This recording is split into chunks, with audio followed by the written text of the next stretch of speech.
اب یہاں جو اللہ تعالیٰ نے فرمایا کہ جو اللہ تعالیٰ اور اس کے رسول کی اطاعت کرے وہ ان لوگوں کے ساتھ ہوگا جن پر اللہ کا انعام نازل ہوا، اس کا مطلب ہے کہ یہ انعام یافتہ بندے ہیں۔ تو ہم نے پہلا پوائنٹ تو یہ اٹھایا کہ یہاں انعام یافتہ بندوں کو بطور انعام، ان کی معیت کو بطور انعام ذکر کیا جا رہا ہے، اس کا مطلب یہ معمولی چیز نہیں ہے۔ انعام یافتہ بندوں کو کیسے پہچانیں گے؟ اس کے لیے تھوڑا سا علم چاہیے۔ ایک آسان سی پہچان ہم آپ کو اور بتا دیتے ہیں۔ اللہ تعالیٰ نے الحمد شریف میں بیان فرمایا اہدنا الصراط المستقیم صراط الذین انعمت علیہم، اے اللہ تعالیٰ ہمیں سیدھا راستہ چلا، ان لوگوں کا راستہ جن پر تو نے انعام فرمایا۔ انعام یافتہ بندے کون ہیں؟ وہ یہ 4 گروپ ذکر کر دیے، انبیاء علیہ السلام، صدیقین یعنی بڑے بڑے صحابہ جو اجلہ صحابت، شہداء جو صحیح العقیدہ شہید ہوئے اللہ کے راہ میں لڑتے ہوئے، اور صالحین اس میں باقی صحابہ کرام، تابعین، تبع تابعین، علماء، مفتیان کرام اور نیک لوگ سب اس میں شامل۔ اللہ تعالیٰ کیا فرما رہا ہے؟ ہمیں دعا کے واجب کر دیا ہے، اے اللہ تعالیٰ میں سیدھا راستہ چلا، ان لوگوں کا راستہ جن پر تو نے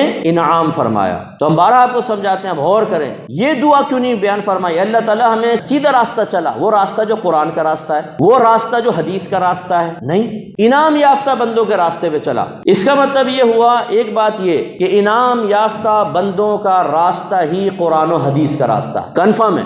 دوسرا جو سمجھنے والی بات ہے وہ یہ کہ یہ بتائیے قرآن صرف ایک زمانے کے لیے تھا یا قیامت تک کے لیے؟ بولیے، قیامت تک کے لیے۔ اس کا مطلب یہ ہوا کہ آپ کو مجھے بھی یہ حکم ہے کہ ہم عرض کر رہے ہیں اللہ تعالیٰ ہمیں سیدھا راستہ چلا، ان لوگوں کا راستہ جن پر تو نے انعام فرمایا۔ کوئی زمانہ اللہ کے انعام یافتہ بندوں سے خالی نہیں ہوگا، کیونکہ رول ماڈل ان کو بنایا ہے نا، کوئی زمانہ ان سے خالی نہیں ہوگا۔ اس کا مطلب ہے کہ سب سے پہلے جو انعام یافتہ بندے ہیں وہ سرکار کے دور میں تلاش کریں، پھر تابعین، پھر تبع تابعین، پھر اس کے بعد حتیٰ کہ آپ کا ہمارا زمانہ۔ اب اپنے زمانے میں اگر آپ انعام یافتہ بندے تلاش کرنے کی کوشش کریں گے تو اس کا معیار کیا ہوگا؟ جو پہلے انعام یافتہ بندے ان کے اوپر پرکھ لو۔ تو اس کا مطلب یہ ہوا کہ 1500 سال کے عرصے میں جتنے بھی ایسے لوگ گزرے کہ جو صحیح العقیدہ تھے، نیک تھے، باعمل تھے، متقی تھے، پرہیزگار تھے، اللہ کے مطیع و فرما بردار تھے، وہ انعام یافتہ بندے ہوئے۔ اب آپ ایک لسٹ بنائیں اپنے اکابرین کی، جتنے گزرے ہیں، مشہور کی لسٹ بنا لیں، بہت بڑی لسٹ بنے گی، اس میں انشاءاللہ آپ دیکھیں گے کہ 90% صرف اہل سنت و جماعت ہوں، اہل سنت جو ہمارا عقیدہ ہے، جس عقیدے پہ آج ہم ہیں۔ معمولات میں فرق ہو سکتا ہے، اس وقت جو 12ویں جس اسٹائل سے منائی جا رہی ہو سکتا ہے اس کی نظیر آپ کو پہلے نہ ملے، لیکن وہ عقیدہ نہیں ہے، وہ ہے معمولات۔ میں عقیدے کی بات کر رہا ہوں۔ سب سے پہلے عقیدہ دیکھ لیں، 1500 سال میں جتنے بڑے اکابرین گزرے ان کے عقائد وہی تھے جو آج اہل سنت کے عقیدے۔ سب ہمارے نبی کریم صلی اللہ علیہ وسلم کے لیے سب سے افضل ہونے کے قائل رہے، سب نبی کریم صلی اللہ علیہ وسلم کے لیے علم غیب کو تسلیم کیا کرتے تھے، سب استمداد اولیاء، استمداد انبیاء کے قائل رہے، طریقہ کار صحیح ہونا چاہیے، نظریہ ٹھیک ہونا چاہیے، اس کی تلقین ضرور کرتے رہے، سب مزارات کے قائل رہے،